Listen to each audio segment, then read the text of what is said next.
What's poppin', gang? Of course, you tuned in to the Stu Podcast, episode 16. I'm your host, Barter. Today, we got a special collaboration for this episode. This collaboration partner is actually brought to you by Big Boy Shit. Shout out to Big Boy Shit Studios, a one-stop shop for music, art, and culture. It's not just a clothing line for big boys. It's a way of life and how you carry yourself. If you know, you know. Of course, follow bbs.studios88 to be a part of the movement and watch the culture turn fashion. Once again, you can follow him on Instagram at bbs.studios88. Like, comment, subscribe. Enjoy the podcast. Welcome to the Stu Podcast, episode 16. It's your host, Dre Barter, back again with another special guest. Got a real OG in here, of course. Kay, I want you to actually do the honors this time, man. Go ahead. I know y'all don't be hearing my voice until late. It's like, no, let me stop playing. But yeah, this is somebody that's real special to me, and I think he's more than special to my journey of music. You know what I mean? This is brother Mouchettee Muhammad, my father. Okay, and we gonna put something behind it this time. You feel me? Some type of hand clap, something like that.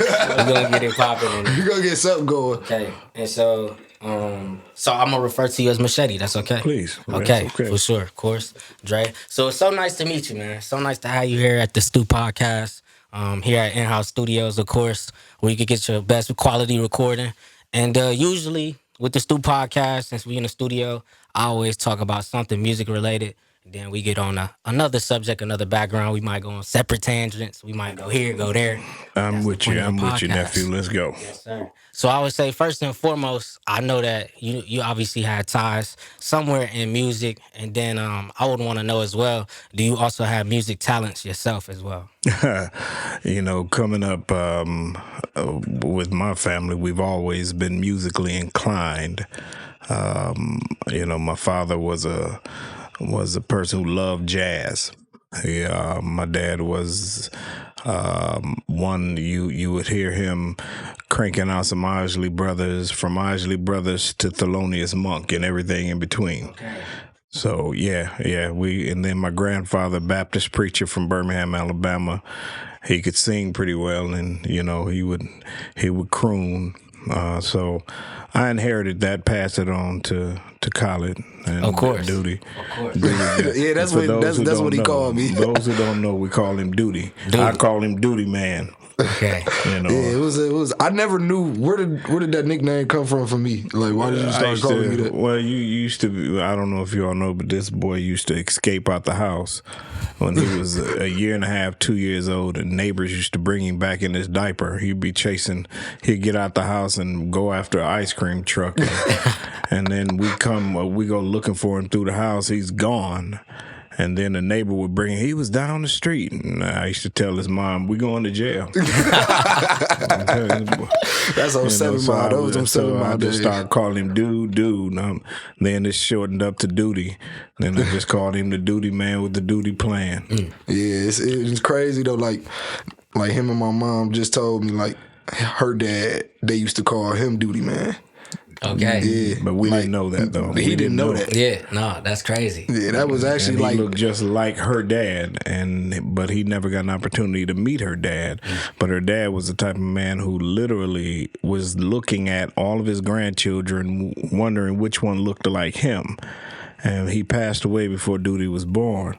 And the one that looked just like him, I ended up giving him the nickname Duty, not knowing that they called him Duty as well. So wow. that just real eerie. Yeah, no, that's some type of divine spirit of some sort. No, for sure. Just speaking about spirits, like, or just divine, or just spiritual in general, like, where did the whole Nation of Islam start for you? It's interesting. I go back to my history. A partner of mine, well, actually, it's my niece's father and their family. We used to sell a whole lot of narcotics in the city of Detroit. And one day we were breaking down a kilo of cocaine. We was rocking it up. and they had a tape on, and the tape was the goddamn white man. And so I was listening to the tape, and I'm like, who is this? And my man Phil said, that's Farrakhan. You ever heard of Farrakhan? I'm like, no, I ain't heard. But my mind at that particular point was on getting this stuff rocked up, getting this money. How old were you? At that particular time, I was maybe 20, 21, 22. And so I'm listening. I would hear it, but the voice penetrated my ear, but it didn't spark my interest. So, but we would rock up cocaine, listen to Minister Farrakhan, or listen to Khalid Muhammad. Ironically, his name was Khalid Muhammad, Dr. Khalid Muhammad. Yeah, for all the viewers, my name is Khalid, by the way. Yeah, of course, I call him K, security engineer, of course, but yes. Khalid Shakir. So we would listen to him, and as we were rocking this stuff up, so one day, their mother, Mama Blevins, I asked her, I said, can I take that? It was a VHS. Can I take that? She was like, now look, Mouchettee, I normally don't lend my tapes out to Minister Farrakhan, but I'm gonna let you take this one. And the name of the lecture was True Christian Love. And one day I was at home downtown, had an apartment downtown, and I was bagging up a pound of weed, smoking it and bagging it up. And I put the tape in. And the tape was about 3.5 hours long. And as I listened to it, it penetrated me. This time it penetrated me. And in the lecture, he said, if your man is out smoking weed, he's destroyed. And that blew my high. I hadn't smoked weed since that day. And that's what started my journey into the Nation of Islam. Maybe one day that'd be for me, but I'm still hitting the wood.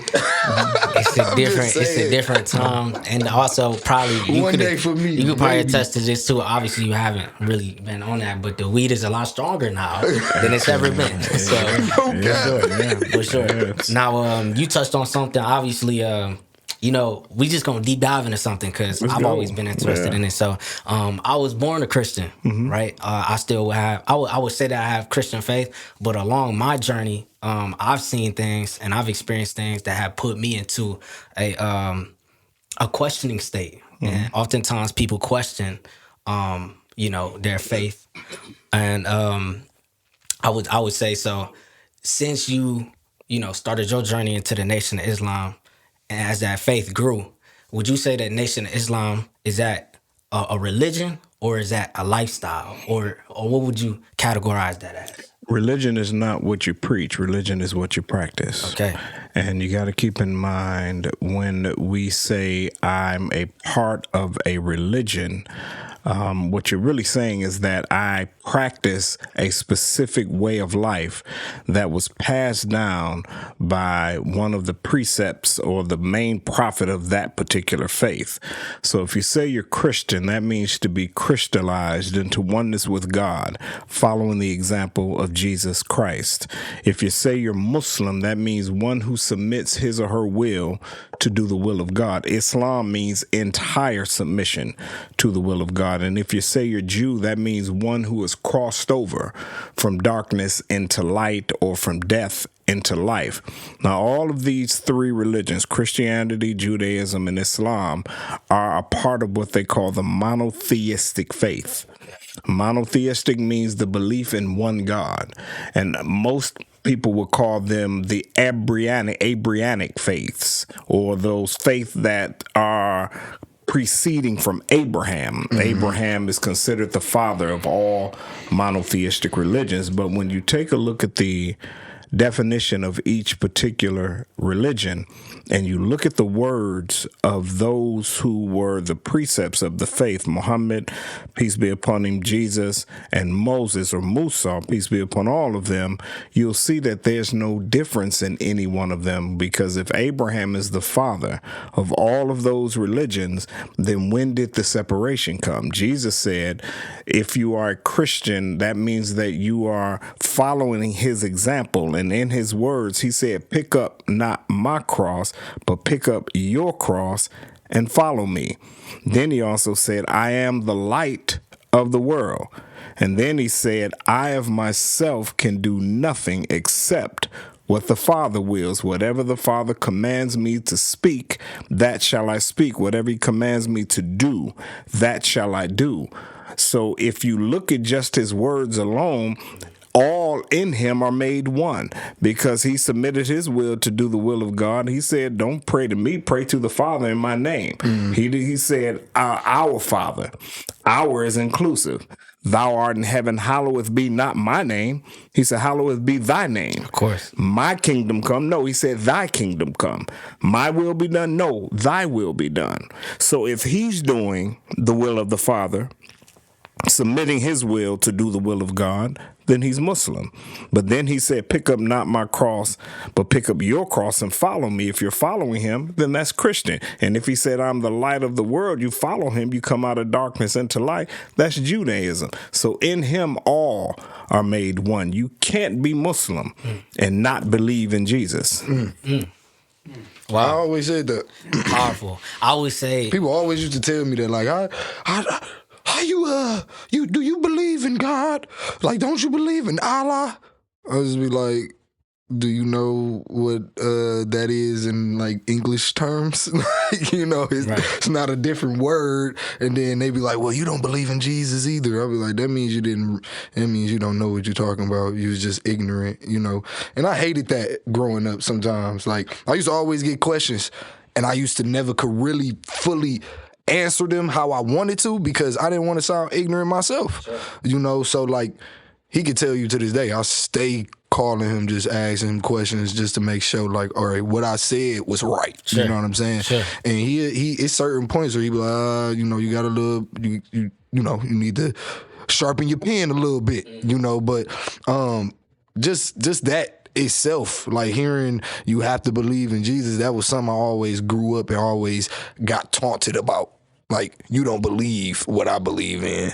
And I was just like, no, it's not true. I think I'm just more about my blackness than you right now, you know, because that's what I was growing up about too. You know, they taught to install, you know, they installed blackness into me, you feel me? So I learned to love myself through my skin, but not even just through my skin. It was just through who I was, you feel me? So, you know, just that whole religion made kind of like, I had to kind of get tough in school for that. You know what I mean? I had to get educated, as I'm trying to say, you know, not tough, but I had to get a little bit more educated. Anytime somebody used to challenge me on things, you know, that they thought they knew at least more than me. It wasn't even I knew more than nobody. It was just your views are ignorant. It's not that you don't know what you're talking about to when you say it to me. It's just that whatever you was taught was very ignorant. So, you know, that's how it was. Ignorance is bliss. I would say that for sure. I would also say it takes discipline, and it takes a certain type of man, a man with substance, to be able to come and speak upon something, you know, and have that real passion for that. And I see a lot of times in today's generation, we don't see that anymore. And also, I'm a marketing major, right? I look at trends. I pay attention to trends, and the trend has been, you know, for a long time, Christianity has been the main thing, you know, in terms of in the world, and how people view things. And now we seeing there's a certain reset that's going to take place, and a lot of things will happen. And so with that being said, I know that in times, especially in the times that we could be going into potentially, you have to have will, not only will, but you have to have a brother and a brotherhood. And that's what I noticed with the Nation of Islam very early, where he was telling me, you know, just about the culture and about how it is. Like, he's told me many a times, as of recently, maybe a month ago, that you had went out to Chicago, right? And was the minister, was he speaking? Okay. And what was that like? What is that like when you in that room? Because I know I'm very ignorant when it comes to that. Is everybody allowed in that room, or how does that go? No, well, when the minister is speaking publicly, and then at that point everybody is in the auditorium or in the arena. Yeah. But to sit down personally with the minister, many don't get that opportunity. I've been blessed to sit down personally with the minister a few times. And to be schooled by a man of God, a man of principle, as you mentioned, and to be given an assignment for him to tell you what he think you need to do to help out in the overall scheme of things is a blessing. But when you mention Christianity and it's the somewhat order of the day, that is only here in America. Okay. See, the diameter that you give your thinking will determine the circumference of your activity. Okay. And what you have to understand is that there's well over 1.5 billion Muslims in the world. There's only about 500 million Christians. So Muslims double in number what Christianity is. And then you also got to keep in mind that in both religions, there's different factions of Christianity. You have your Catholics, and then you have your Baptists, you have your Protestants, you have your Episcopalians. Right. But even in Islam, you have your different factions. You have your Shiite, you have your Sunni, you have your Hanafi, you have your Hanbali. But when you take a look at those who started those faiths, those who are the precepts of the faith, you'll see that they never said I was Catholic. Right. Matter of fact, Jesus never said what he was. He never said I am Christian. You can't find it nowhere in the Bible where he said I am Christian. That's true. As a matter of fact, it was the enemies of Jesus who called the followers of Jesus Christians at Antioch. And they who hated Jesus said, these are those who follow Christ, and the enemies called them Christians. So Jesus never called himself Christian, but Christian is a good name. Sure. Because it means crystallize into oneness with God. But you've never heard Prophet Muhammad sallallahu alaihi wasallam ever say in his life that I am Sunni or I am Shiite. There was a time when Sunnis and Shiites were killing one another. But then, before the West got involved and began to pit them against one another, Sunni and Shiite used to marry, and they called them sushi children. You see, so what we have to understand is that the Christianity that we got over here in America is not the Christianity that was practiced on the motherland in Africa. As a matter of fact, Islam's advent was helped by black Christians, because when the prophet, peace be upon him, and his small contingency of followers were being persecuted, when they escaped out of Mecca, they ran into a land that was ruled by King Negus. Okay. King Negus was a black Coptic Christian. And when the Quraysh found that they were there and they came to the land where King Negus ruled, he said to the king, you should turn them over to us because they don't believe like you believe. And Prophet Muhammad, peace be upon him, quoted the 19th surah of the Quran, which is the book of scriptures of the Muslim. And that surah is entitled Maryam. Ibn Maryam, well, Mary is the mother of Jesus. Right.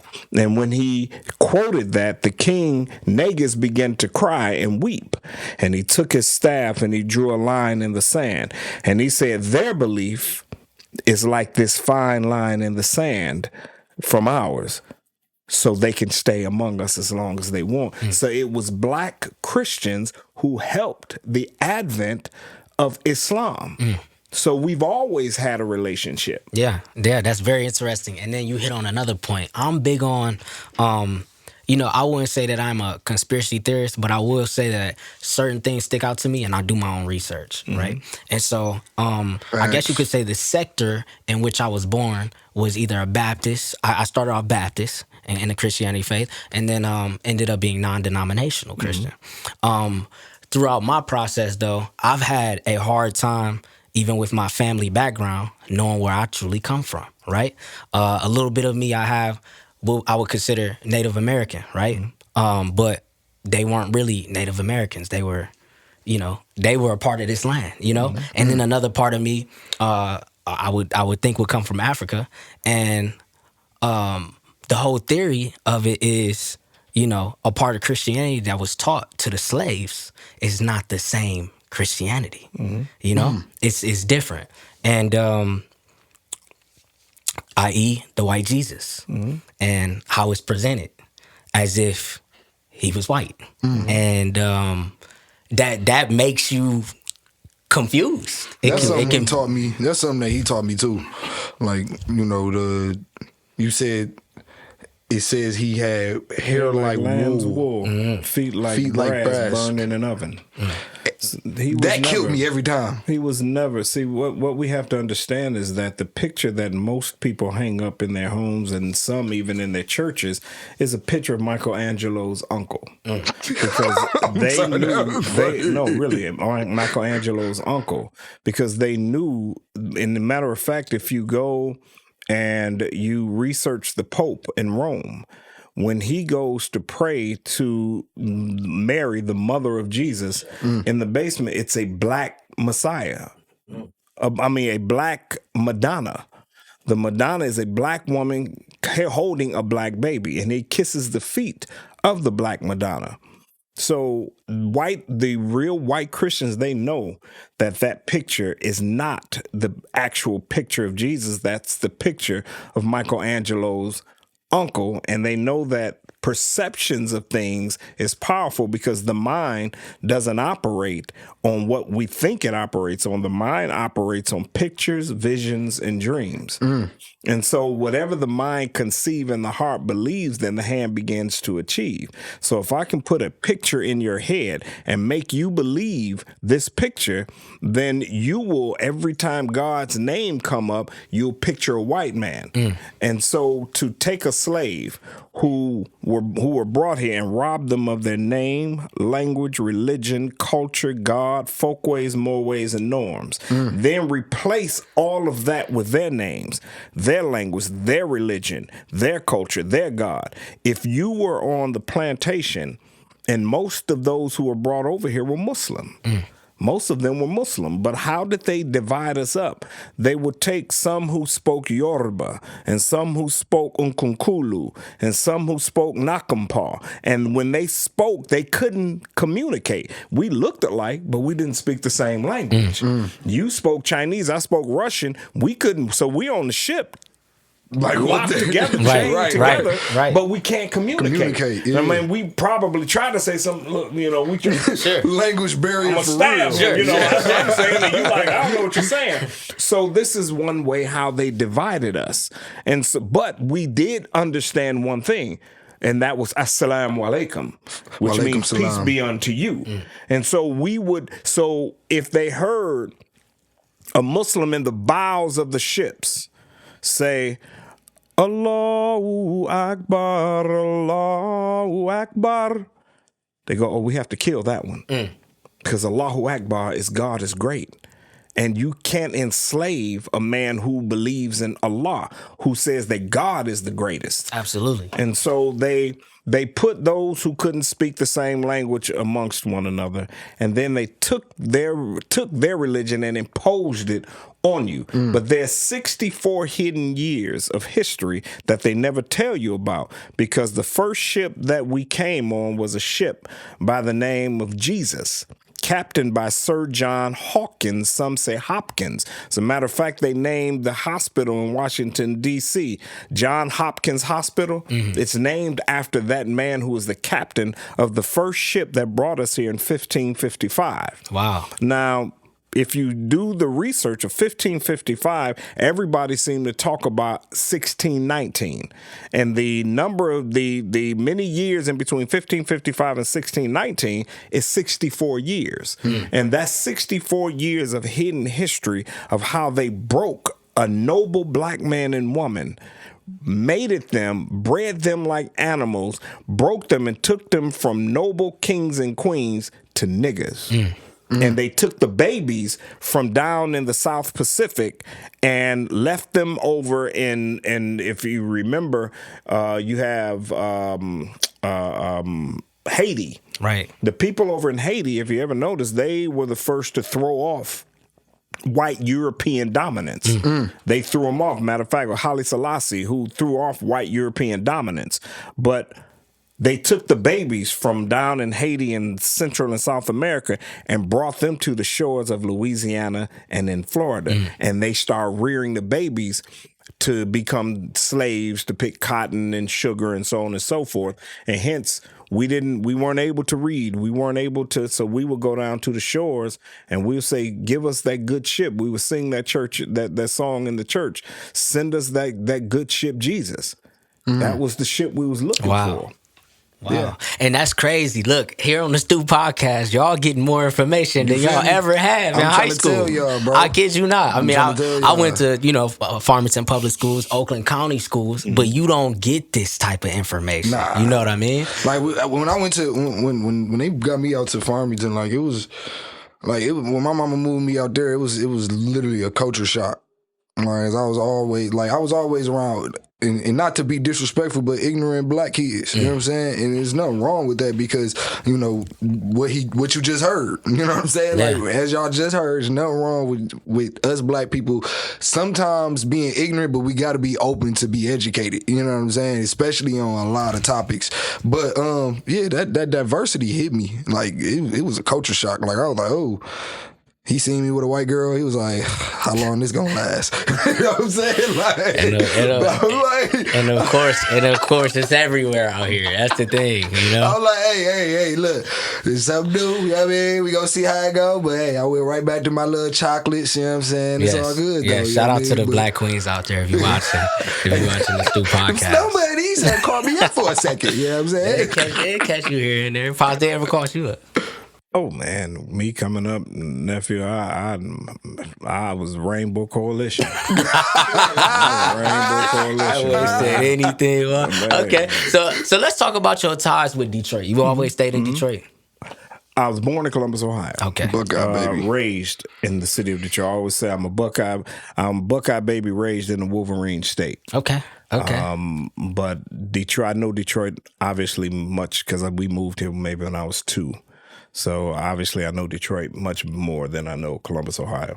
And so you growing up, because I always know for the OGs, it's a different storyline. Like for us, I always told my dad, Pops, you put me out in the hills and you thinking that I'm supposed to struggle how you did when you came up. That don't make sense. You giving me something that you never had, that of course that you would want me to have and want me to progress. But then when I'm going through my growing pains, it's a little bit different, right? Absolutely. For you, some of your growing pains, obviously, I mean, you lived through the drug era, you know what I mean? And what was that like, especially in Detroit? Because I know Detroit has had, a series of events where we used to be in the city and the city was thriving, and then obviously they went on the decline, and then white folks go out to the suburbs. What happened is, I was born July 23rd, 1967. That was the day of the riots here in the city of Detroit. And those who know what took place then, they called it a riot, but we like to call it an uprising.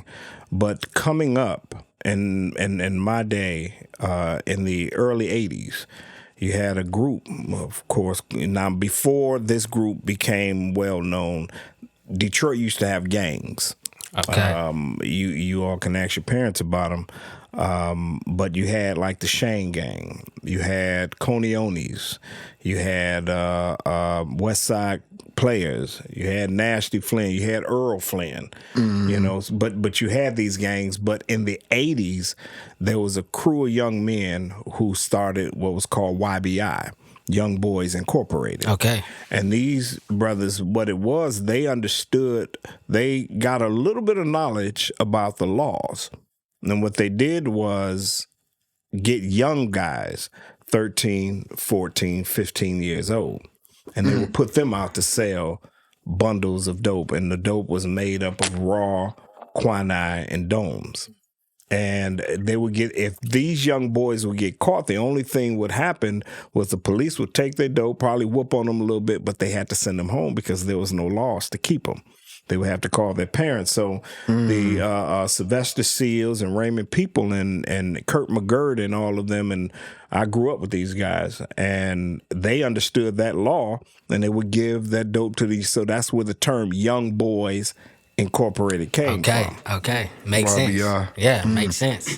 Wow.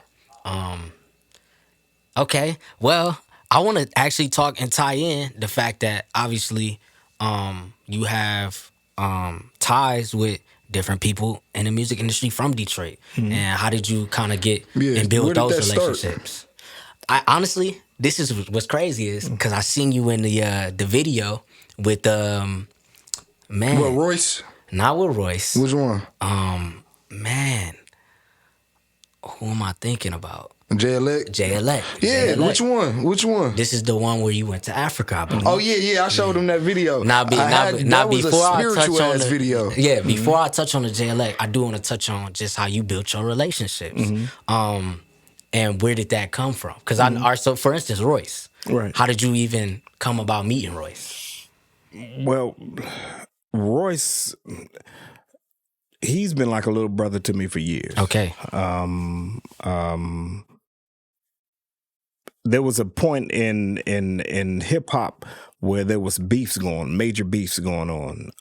You had the East Coast West Coast beef that was dealing with Biggie Small and Tupac Shakur. Okay. And when that beef was going on, there was also a beef that was happening in the city of Detroit between 7 Mile Dogs and Schoolcraft. And these guys were literally shooting at one another, and in the crosshairs, children were getting shot and mothers were being shot. So at this particular time, I was the minister in Inkster, Michigan, representing the Honorable Minister Louis Farrakhan out of the city of Detroit. They sent me up to start a mosque in Inkster. And a brother of mine, Brother Johnny, we call him Johnny Audible today, but Brother Johnny, Uncle Johnny, he told me, he said, there's a hip hop community in the city of Detroit. Now, at this particular point, nephew, I was R&B, give me my jazz and my R&B. Of course. Now, of course, I came up in the 80s with Run DMC and, Jam Master Jay and Jam Master, Grandmaster Flash and so on. But when that particular part of hip hop began to fade, I went back to my roots, which was jazz and R&B. Sure. So Brother Johnny said, well, man, there's a hip hop community in the city of Detroit. I'm like, where? Who? And so he started playing some of the hip hop artists in Detroit. And at that time, it was Al Nuke. It was G-Side. It was Bombshell. These were the artists that were making noise in the city of Detroit. For sure. And so Billy T was the hot DJ at the time. He had Billy T in the basement. And then, of course, he was working with 105.9 when they had finally switched over from jazz to hip hop. And I told Johnny, well, we need to go and holler at Billy. And so we went down to the radio station, and the brother opened the door, and he sees bow ties and suits and bow ties. I guess this must be official. So he led us right into the studio, and Billy seen us, and he literally popped to attention and saluted.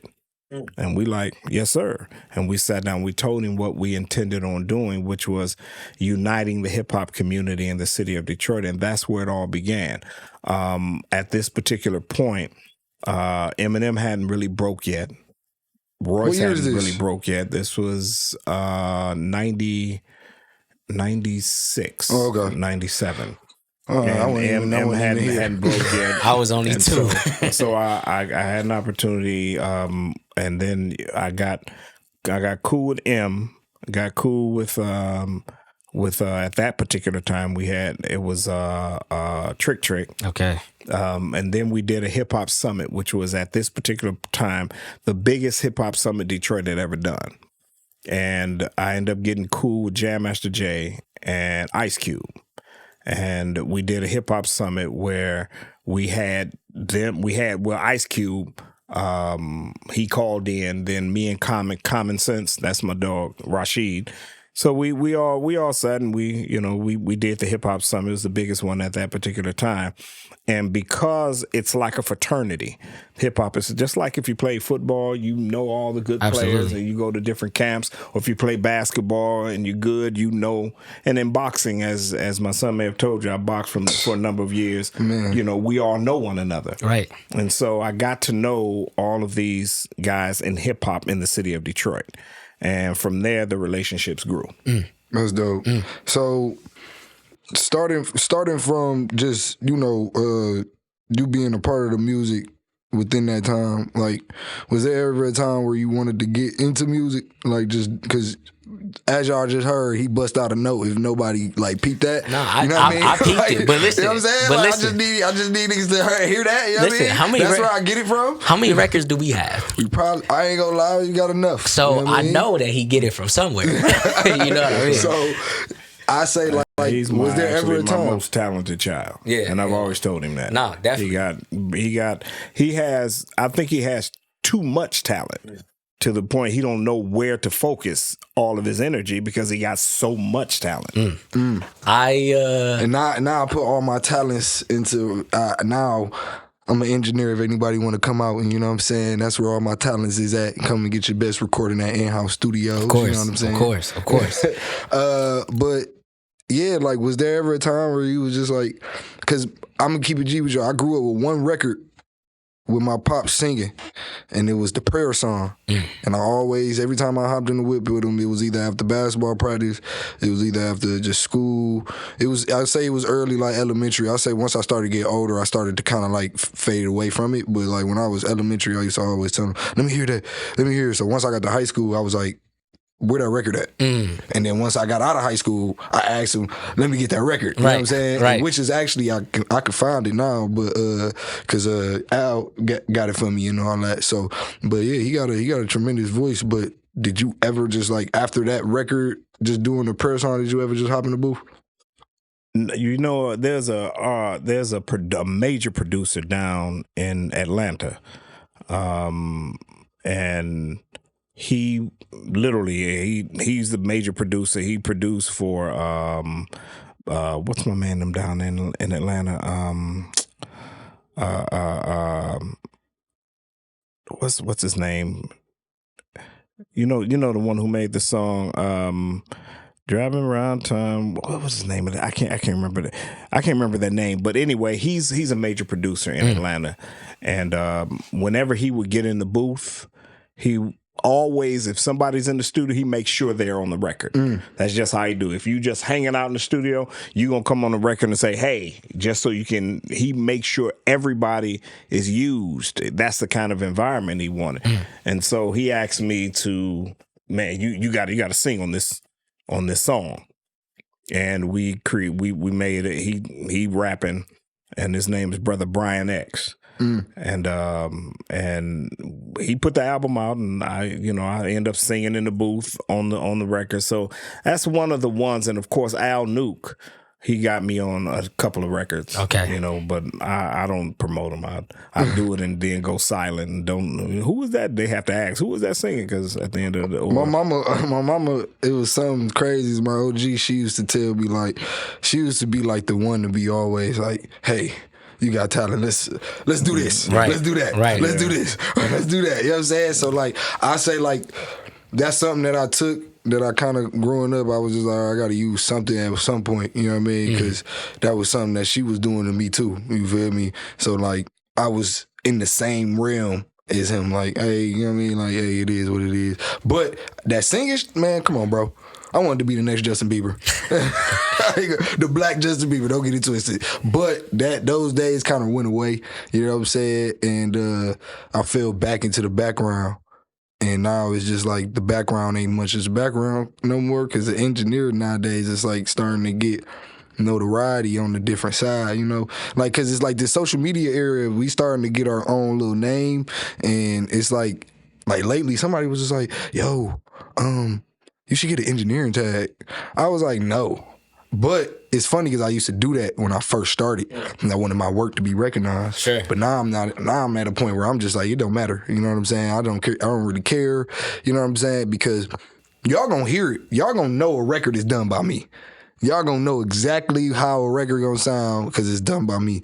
And that's how much pride I put into my work. So like seeing him just put his pride into the nation his whole life and then put his pride into his children, you know what I'm saying? Just making sure, you know, we was all good mentally, you know what I'm saying? Sometimes, you know, I feel like, you know, parents have their ups and downs, you feel me? Sure. But as a man, my pops was probably like the most solid man I know, you know what I mean? When it come to just being a man, just like that's what he taught me, you know what I'm saying? Like how to be a man. He's still to this day, you know what I mean? He's still installing that to me.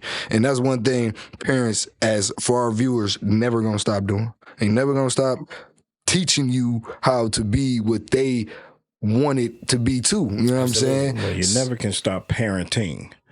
When you have children, you're always parenting. Now, there's no cookie cutter way of raising children. Somebody tell you this is what you need to do, right? Then you need to run from that person because that person don't know what the hell they're talking about. And here comes Siri. There's no cookie cutter way of how to parent because every child is different all the way down to their fingerprints.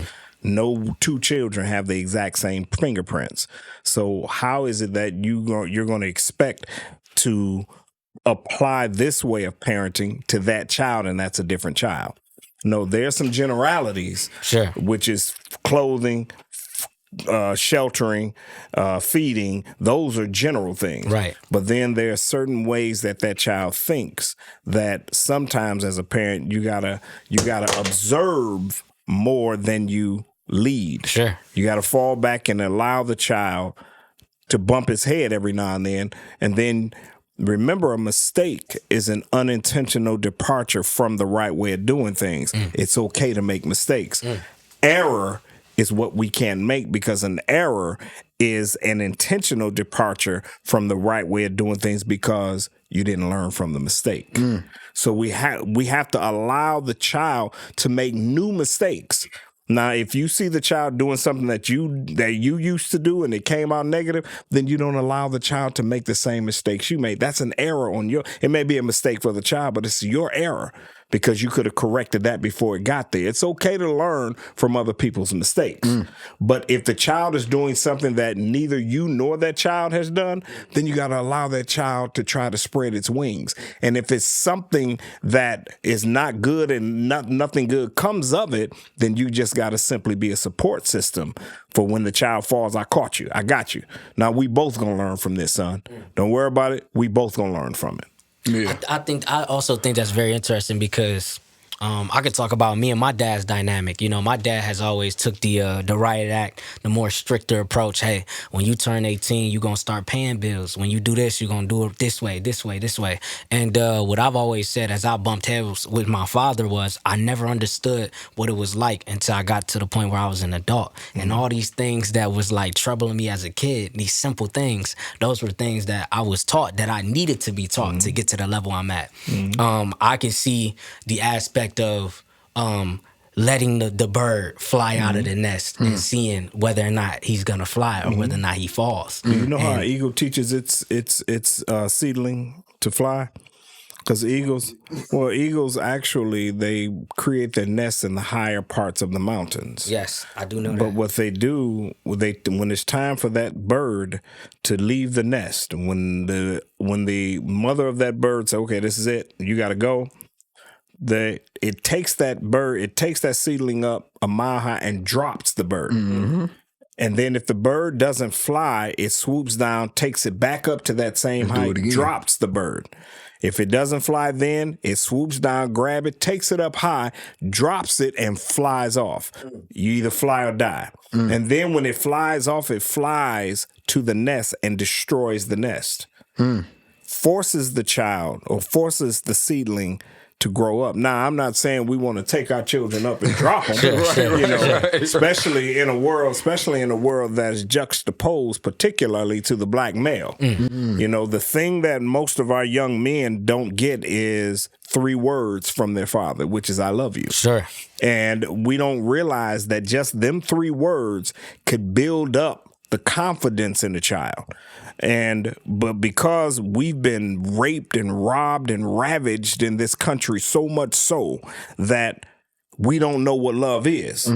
And so the white man, whenever he's seen a black man trying to mold his son to be a man, he immediately goes in and crushes that. Anytime black people begin to progress in this country, the white man comes in and destroys our progress. Now we talking, because now we can get on a subject that I think is very touching. So I used to work at a gym, Planet Fitness, for instance. There was a trainer there, and I noticed any black man, especially if they're older and they have locks, they come with a lot of different. They come with a lot of different stories, demeanor. It's just different. So I was talking to him. He was talking about how every time we try to unify, obviously somebody comes in and breaks that. And then my last podcast, actually, I was talking about how you have agents where they would come in and try to destroy the group. They tried. They were successful. I.e. Black Panthers. I.e. I mean, when you think about it, one of the greatest gangs, and don't take this the wrong way when I say this, is the FBI, because that's a structural thing that you can't. Well, we can't break that. You know what I mean? And it's institutionalized. Yes, that word there. And so, where and what next? So I'm a big Kendrick fan, and I know Kay wanted me to talk about this. In one of his songs, he talked about in the book of Deuteronomy and talking about a curse of some sort upon black people because we have not followed. Oftentimes, where did that come from? Yeah, he was talking about Jews try to say that the curse of Ham. Okay. Oh, that's where that comes from. Possibly. But that's the biggest lie ever told, and unfortunately, we bought into the lie.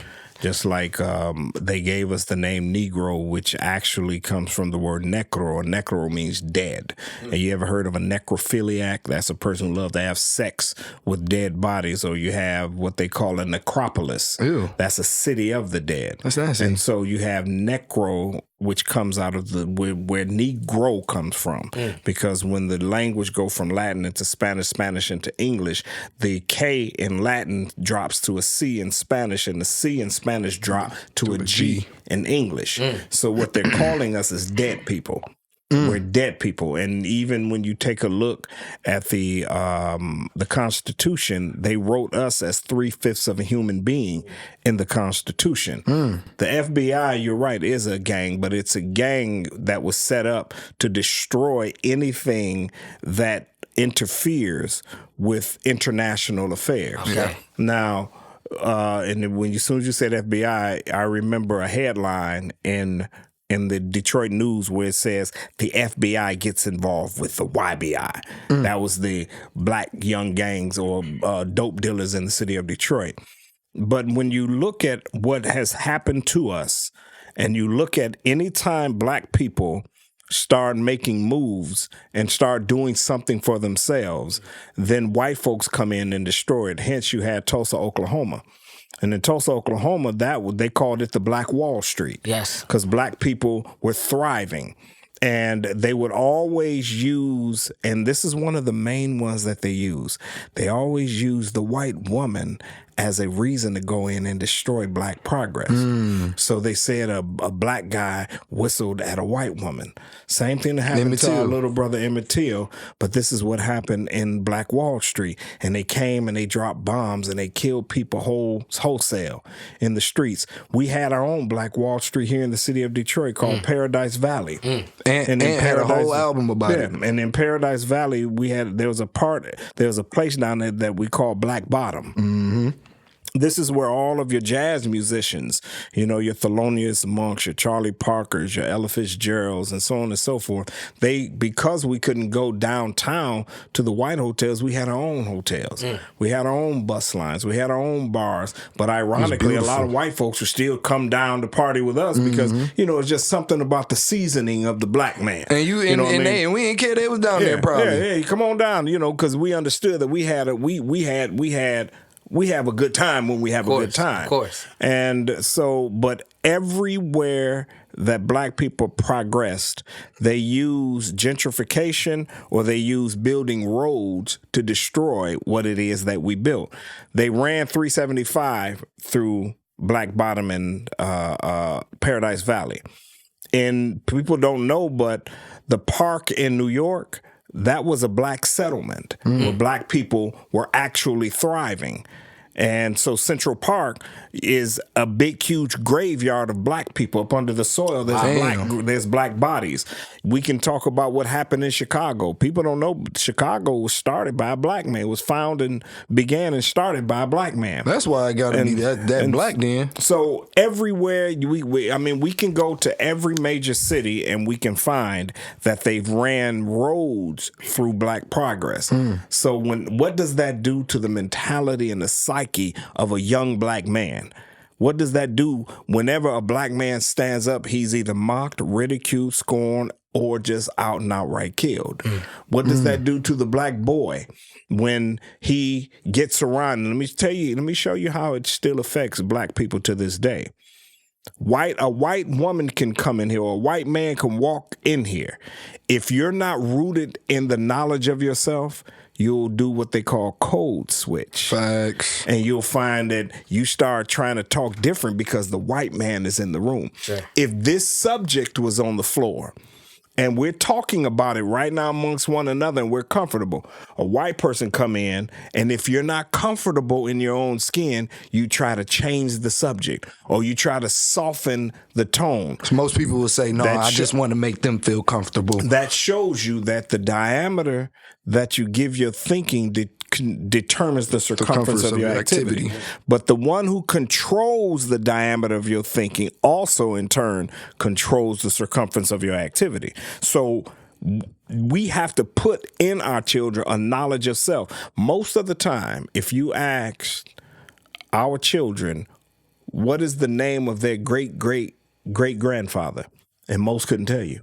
Okay. Most couldn't tell you because we haven't imparted that information into our children. And then even those in my group, in my age range, I'll be 55 this year. Wow. Those in my age range, it's hard for us to go, I don't know what my great-grandfather's name is. That's because you were robbed of your history. And history is best qualified to reward your research because when you don't know what was, you don't know what is, and you cannot prepare for what is to come. So we have to learn our history, and it's best that our children learn at least what is your grandfather's name.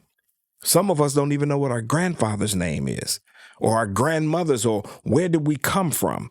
So when you have that knowledge and that history, I was a young boy yearning to find out who I was.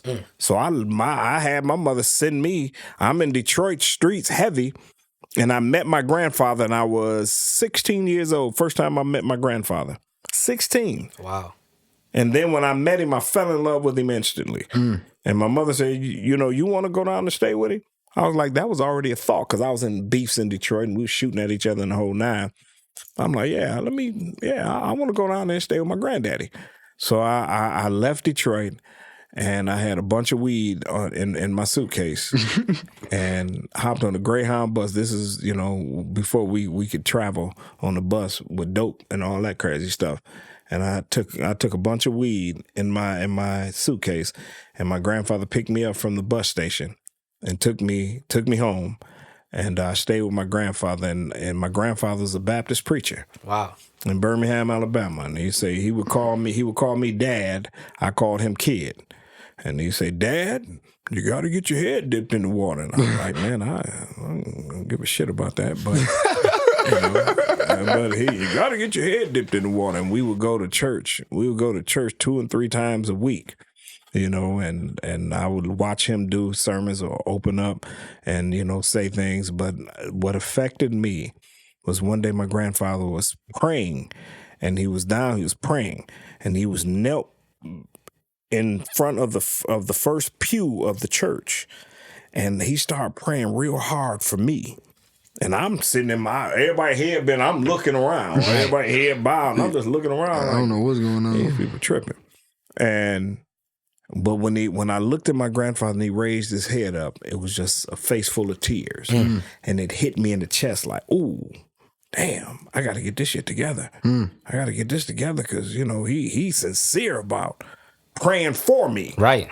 You know, so it was at that point where it was me yearning to know more about my grandfather. So me and him would sit and talk, and I would just question him, and he didn't have no problem with it. He answer all of them. You know, where'd you meet your grandmother? Where'd you, you know? And how my mama? How that's what remind me of me and him talk. All right, I literally will sit there and ask him questions all day, and it's different though. It's because you want to know something like, and it's when you grow up with two parents, right? That's like completely different, but in the same at the same time. Right. Like my mom, she was the type of person like, you ask too many damn questions. He was, I'ma answer these questions. You know what I'm saying? So it was like my mom, she had the answers, but it was like I needed like the deep root. Like I needed always the deep root. So how should I explain it? Like she gave me like the brief summary, but it really gave you a nice, like, it gave you another question mark. Like, damn, so why did da-da-da-da? You know what I'm saying? And she'd be like, well, she'd start explaining some more, and then like after probably like 2-3 questions, she'd be like, you gotta ask some damn questions. Go ask your daddy. Literally every time. So it's just like, that remind me, just him saying that remind me of how me and him kind of communicate, and I kind of appreciate that because he had the same thing. You know what I'm saying? So he was literally just asking questions, and nobody was faulting him for those questions. You know what I'm saying? So it's dope to kind of have those relationships too, because most people don't even have parents like that, in my opinion, that can actually just have a questionable conversation. Sure. Like a lot of people be scared to talk to their parents, you know what I mean? Like in the way of like I don't, like, put it like this. I can talk to my OG, both of them, you know what I'm saying? But I gotta talk to my pops about way more intellect things than my OG. But I know I could talk to my OG about those things. It would seem like he has a large encyclopedia history. Exactly. See, what we don't want to do, there's no compulsion in Islam, meaning you don't force the religion on anybody. And as long as you're striving to live up to the precepts of Islam, we're going to make mistakes, we're going to fall, but if your children see you fall, do they see you stay there, or do they see you get back up? And, you know, they say, what's the makeup of a saint? A saint was an angel who fell, but he got back up. See, so we all gonna make mistakes, and we all gonna have our tumbles and our falls. But if you fall down 7 times, get up 8. Yeah, absolutely. Facts. Absolutely. How many times have you fell in this rap game now? You feel it's like been 6 years. I've fell every single year. But at the same time, we continue to progress, and we continue to do different things. This podcast is allowing me to meet people I never would have been able to meet. Allowing me to bring people into the studio that never would probably be able to be in the studio. No cap. So it's a you know, every year you just think about the things that you've done, and all you could do is make improvements. Just like how you put 10,000 plus hours into the Nation of Islam. And what that means to you, that's 10,000 hours I got to put into my craft in order to be who I want to be. There's no particular timetable, but I always look at it how, and we always talk about this, man, but like Jay-Z, think about it. The 28-year-old Jay-Z who got turned down by everybody and said, I'm going to just make my own. And then from there, you know, his rise is clear as day, you know? So I look at it just like anything. You make up your own story, and what comes with that is a lot of pain, a lot of emotion, some crying, some happiness, some laughter, everything in the middle. And but all of that is just the definition of appreciation. True. You know, you can't appreciate hot water until you really knew what cold water was. You can't appreciate the heights of things until you really felt the bottom of things. You know, you appreciate when you have to go the scenic route. But to get directly to the point, you don't understand it, so you'll never have respect for the process. You know, boxing, you start off shooting your jab. You start off shooting your jab, but then after shooting your jab, you shoot your right hand. After shooting your right hand, you shoot your hook. Right. But a good coach is going to show you how to defend the jab, defend the right hand, and defend the hook. So I'm teaching you 2 sides of the game, because the rules of boxing is to hit and not get hit. But throwing you in the ring, just throwing you in there to fight, you're not going to learn. Let's talk about that too. Like, where did your boxing career, or just being in boxing in general, where did that start at? Because I think I asked you probably like a couple times, but never really. I don't think we really dived into too deep. I don't think your interest was too peaked with respect to that. But boxing, I started boxing when I was 11 years old. And my brother, I got one brother, one blood brother. He was boxing, but my mother had put me in goatee kung fu, and I was in goatee kung fu for like a year and a half, 2 years. And my brother started boxing down at Crunk. We would go to Crunk, and I would go there to play, because baseball is still my favorite sport. Okay. And I would go down to Crunk, we would go to play baseball, but we ended up sneaking down into the boxing gym one day, and it's hot and it stink like all to be damned. I remember them gyms. When I walked in there, it was almost like I fell in love immediately, but I was already in karate. So, goatee kung fu, but goatee kung fu was kickboxing and kung fu combined. And so my brother came to one of my goatee kung fu classes one day, and my teacher, my sensei, he was like, "Oh, this your brother who boxes." I would always brag about my brother box, and he came. So then my brother, when we left the class that day, he said, "All right, you're done with that, man. You ain't gonna be kicking your leg like no damn ballet dancer. You about to come down to the gym." Right. That's what I want to do anyway. So I followed my brother wherever he went, so I ended up going down to Crunk, and I fell in love with it. And Emmanuel Stewart, who was my godfather, may Allah be pleased with him, he passed on now. Sorry, he looked, and one of the greatest. He said, this little kid right here, this little kid, I'm gonna tell you, he's gonna be better than Richard. He's gonna be better than you, because look, he already got the balance and the whole nine. This kid is a natural. This kid is a natural. So I fell in love with boxing. Just like you. That's crazy. And so I fell in love with boxing, and I've been involved in it one way or another ever since, from 11 years old all the way up to this very day. Who your favorite boxer? The greatest fighter ever put gloves on is Sugar Ray Robinson. Okay. Sugar Ray Robinson. Is that your opinion?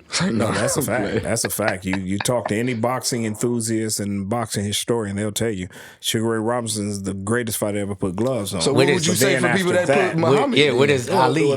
Most of the people ain't never seen Sugar Ray Robinson. Right. But real boxing enthusiasts will tell you that Sugar Ray Robinson. Then after that, it becomes more opinionated. Okay. Some people say, well, Muhammad Ali after that. And we talk about the real boxing enthusiasts. They say, well, Muhammad Ali after that. But if we ask the question specifically, if you ask me specifically, who do I think that I witnessed was the best fighters that I've ever seen? Right. And obviously, I'm going to say the greatest fighter ever put gloves on, Sugar Ray Robinson. Skill-wise, there was a fighter in the city of Detroit by the name of Bernard Superbad Mays. This guy was phenomenal. This guy literally, and may Allah be pleased with him because he passed on. He actually died from cirrhosis of the liver. He drank himself to death. He would come in the gym, and this is when I was 10 and 11 going in and watching him. He would come in the gym, and he would beat the brakes off of Tommy Hearns. Tommy was amateur at that time. That's his man too, so he can say these. Tommy Tommy already knows. Right off the bat, you get your ass whooped by Bernard, and he would say, "Yes, I did." But he was getting whooped. He was whooping Tommy Hearns and Mickey Goodwin and Benny Ray Trussell, and these were all the guys in our gym. But so, me being able to witness him with my own eyes, to me, he's my second baddest man I've ever seen put gloves on. The third baddest man I ever seen put gloves on was a guy by the name of Stevie McCory. Ironically, he's passed away too from our gym. But Stevie, I actually had opportunity to box him. He in the Crunk world? Oh, yeah. All these are Crunk fighters. And Stevie McCory, I boxed him a number of times in the gym, but he used to do things that had me blown out the water. You all can actually go on YouTube and look at these. And Pops, when I tell you, I at least try to get some of my like they don't know enough about boxing as much as I do, but I try to get them informed. You know what I'm saying? I try to put them informed every time we talk. You know what I'm saying? I try to get them to know the new boxers and who on the scene and like. You got a hell of a fight coming up this weekend. Oh my God! What's this weekend? You got Shakur Stevenson. That's what I was talking about. Oscar Valdez. That's what I was talking about. Shakur. It's gonna be a hell of a fight. I wasn't talking about Boo. I was talking about Shakur. Remember I said that's why. When I thought you were talking about Bud? Yeah, when I said that's what I thought. I think Terrence ain't Shakur in his weight class too. No. Shakur is much smaller. Terrence Bud Crawford is 147 pounds. That's a 7 mile, right? 7 mile Terrence Crawford. Is he 7 mile? Nah. You talking about? No, Terrence Crawford is from. Who am I talking about? He's talking about 7 mile. What's dog that just he from Detroit? You talking about? That's my little dog. Yeah, you talking about Tony Harrison. Tony. That's my They look alike. They don't look alike, but they look alike because they dark skin. I have that Crawford. 54 pounds. I've heard that the Crawford name. No, I told you about Crawford. I've been telling him about Earl Spence and Terrence Crawford and the beef between that. So what's your opinion on like Gervonta Davis or some sort like one of the baddest boys out right now? I've been knowing Gervonta since he was a little fella, an amateur. Gervonta's a hell of a fighter. Luckily, being under a Floyd Mayweather's tutelage, he was given the gift of discipline. He didn't have that discipline before he was under Floyd's tutelage. He had too much confidence. He would bloat when he could punch Ego. like a mule. But his confidence and his skill level. See, you can have skills, but if you don't have discipline behind that skills, you just become a good fighter. Facts. But there's a difference between good fighters and great fighters. And for him to be able to go from good to great, he had to get that discipline. And getting up under Floyd put that discipline in him. But if you go back and look at some of the early Gervonta Tank Davis's fights and then look at him a month after he fought, he'd blow up. He's fat. Yeah. And drinking alcohol and so on and so forth. Because he knew he had that punching power, so he would just but do you can't whatever. lean on that. You can't lean on that. No, but you can't. Floyd put that discipline in him, and now you see him. He stays in the gym because if you're already ready, you ain't got to get ready. Stay ready. Can I give you an example of what I like? Just another what I grew up on too. Like Vernon, boy was cold. I thought he was one of the best boxers when I was growing up. Like just because my pops was training him, you know what I'm saying? And I'm gonna just give you one moment of knowing that he lost his discipline when he got out of my pops coaching. And he didn't get out. It was like whatever situation happened, legal troubles, whatever. But literally, it was one night he was fighting against. He had a night. This was supposed to be the night, in my opinion. He could have beat Zab Judah, and he could have been moving up in the rankings and getting his name back out there. Sure. Vernon was a bad boy when he was with my pops. When I tell you he was knocking kids out from left and right, coming back from getting stabbed in Florida and coming back and still knocking people out, undefeated. He didn't lose with my pops. Vernon got shot 4 times. He got shot 4 times. On 4 separate occasions? Or No. He got shot. The guys set him up to kill him here in Detroit. And 2 of the bullets were still in him. We had already had a fight for Vernon set 8 weeks from the day he had got shot. 8 weeks we had a fight set for. No, I'm sorry, 6 weeks. That's still close. That's crazy. And one of the bullets was still lodged under his scrotum. Wow. And so we had to, he like, I can still, coach, I can still. I'm like, dude, you can't even get up out of his bed. Look, don't worry about this. But he like, coach, I'm telling you, man, I can do it. Now, this fight he was fighting a guy that we had fought before, and it was a close fight. And I wasn't trained. He fought this guy in his second fight. I wasn't training him. Okay. He beat the guy, but it was a close fight. This particular time, this was our 16th fight. I started training from the 3rd fight on up. And this was our 16th fight, but he had got shot them 4 times. And one of the bullets grazed his head. It went in and out real quick, grazed his head. But then, like I said, he got shot in the back.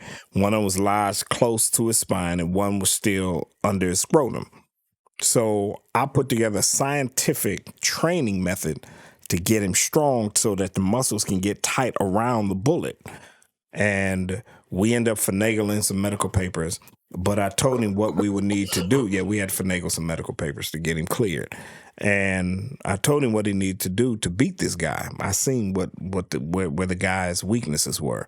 And we didn't spar any of this training camp. I feel all like I had him do, was a lot of weight training. He was doing a lot of weight to build the muscle up, to tighten that muscle up around in his back around that bullet, so it can be like a cast to hold that bullet there. But I would give him handwork, and I mean, literally, it was a step by step. Each week was doing something different. The last, we had 2 weeks left in the training camp. It was like maybe 10 days, so that's a week and a half. All right, now we got to put the gloves on. But I ain't letting nobody box him. I had made him box me. You boxing me. You ain't boxing nobody else but me.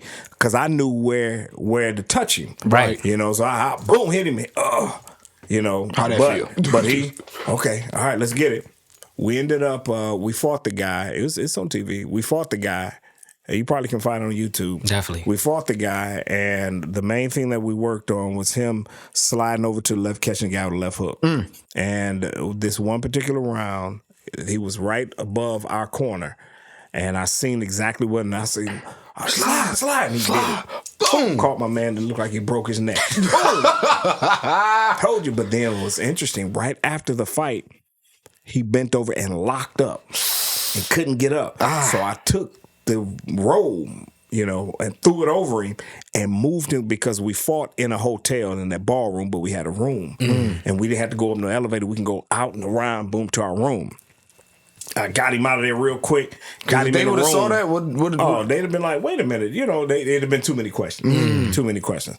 Got him in the room and worked that stiffness out his back. Had to hit. And I knew where the bullet was, and I could feel it. It was like the bullet was coming out. I'm like, "What the hell?" And I worked, and then he got loose again. And then I was like, "Let's go back out here and play it off." And we went there. He was like, "What happened?" He was like, "He had bubble guts." We was like, "Had to get to the bathroom." One of them Paul Pierce Jones. Right. But Vernon suffers from ADHD, and he's bipolarism as well.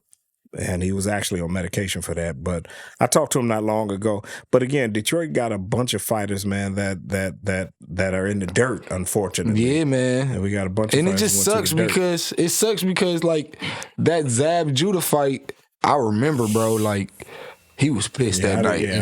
We was at my uncle crib, bro. And I feel like this is the first time I feel like my family actually saw how like dedicated my dad is to boxing. Right. Because this was his fighter. Like, even though he wasn't training him no more, but this is somebody he put time into. Like, he, in my opinion, Vernon met all his children, all the family. Like, only person he probably didn't meet was maybe my mom. But I know he probably met my granny. I know he met my papa. Right. So it's like, with those type of things, like, when I seen him, this is the reaction, right? When Zab Judah was catching him with shots, and I could see my pops on the sideline. And viewers, just imagine. Okay, look. Go ahead. I was looking at him. I'm like, yo. And I'm watching the fight, and I'm as furious as him too, because I got a relationship with Vernon. Like, out of all his children, Vernon was more communicative with me. Sure. Like, because I was always wanted to be in the gym with my pops when it came to boxing or whatever. Like, you can ask him right now. Like, I used to be with him in the diapers, just like how he had my little brother Elijah in the diapers in the gym. Right. So I remember just watching, and I wasn't really watching the fight. I just watched the parts where like he was getting tagged, and every time I saw him getting tagged, I did this. I was just turning my head, looking at my dad, like, okay, how he feeling? Because I know I'm messed up. You know what I'm saying? Like, I don't even know where I'm supposed to go right now. As soon as like he got caught, I think he didn't get dropped, but they had to stop the fight. But as soon as he got caught with a shot to where my pops was like, "What the is y'all doing?" Like, he knew who his staff was, right? So he was ready to make phone calls. Like, you niggas need to really get y'all stuff together, because y'all making him be who he not. You know what I'm saying? So I saw how dedicated he was to the boxing game just with that interaction. And that wasn't even like his fighter no more. Because you don't know what other trainers might feel when they watching a fighter that they used to. Because my dad, he had an undefeated record with him. Right. How you go from an undefeated record, then now you got, in my opinion, a title shot against a person that, yes, Zab Judah has fought against Floyd Mayweather. In my opinion, you are in the ranks to where you can get moved up. Right. That's just my opinion. You in the ranks to get moved up. Now we have to put ourselves in a position to be better and be greater now, right? Right. we messed up. We messed up. Like we messed up. Whatever happened during that time when they was like, coaching him. That was what 2016 maybe. Yeah, but Vernon he wasn't even ready for that fight. Matter of fact, he came to me 2 weeks out, and he was 13 pounds overweight. He wasn't gonna make the weight. And then when he looked, Coach, I need to get this weight off. And I'm like, okay, why are you this big, this close to the fight, and what have you been doing? And I'm like, who have you been sparring for this fight, and who got you this fight? And one thing I'll never forget, I told Vern, I said, you got to keep in mind, son, a disciplined older fighter will whoop a talented unprepared fighter every time, because he's gonna take you into deep waters and drown you. And you're like, but we was gonna either fight Amir Khan. We had a choice to fight Amir Khan, or we was gonna fight Zab Judah. And Zab Judah, I thought Zab Judah was the easier fight. After the fight, and he lost the fight, and I was pissed. My son was absolutely correct. I was pissed. I was pissed. He called me, and I said, I told you, son. I told you, you weren't ready for the fight. He said, yeah, he didn't get the proper training. He didn't get the proper sparring. But he said, Coach, I'd never been hit that hard in my life. Zab hit him so hard, he said it was like he knocked him out, but then he came back in an instant. Boom, went to sleep and came back out of it. We got a lot of content. I definitely appreciate you for coming on and sharing your knowledge to the podcast. This is what the podcast and what we want to diversify too. So I appreciate you for being the first of many where, you got a lot of different backgrounds. You're able to share a lot of your knowledge with my viewers. Of course, like, comment, subscribe. This is another episode of the Stu Podcast, episode 16 with Brother Mouchettee. Of course, Shakir, the engineer's dad. Yes, sir. Great pod, man. I appreciate you for having me. Absolutely. Yes, sir. It's an honor to be here with you and my son. And anything that you need from me to blow this thing up, please don't hesitate to reach out. Oh, yeah. I'm excited to play some stuff. Yeah. So, of course, this is an episode of Stu Podcast. We out. Turn on those notice bells. Turn on the notice.